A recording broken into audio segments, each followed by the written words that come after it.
Harley Morris has been missing for nearly a year. Today, divers from Blue Diver Search and Rescue were out searching, looking for any piece of evidence. They were out searching here at the pond at Woldert Park in Tyler. As KLTV 7's April Peardont reports, his mother, Wendi Attaway-Morris, says she will not stop searching for her missing son. We miss him dearly.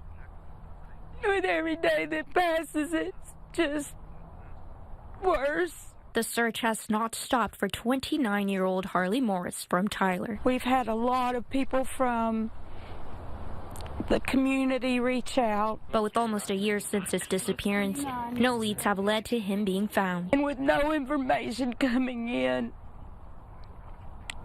it's heartbreaking.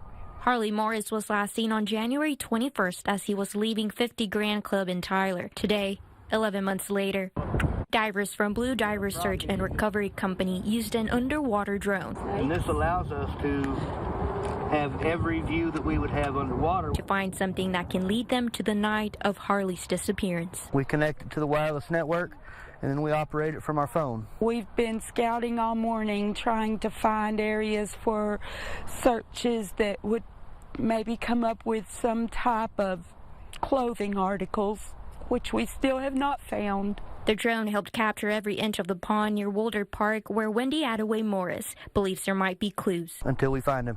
Until we bring Harley home, there is no stopping. Since his disappearance, the Hearts for Harley Foundation was started to help with the search, such as the divers and a billboard that's in the works. And we desperately want to get this billboard up because studies show that billboards for missing people have produced many more leads. April Peardont, KLTV 7 News.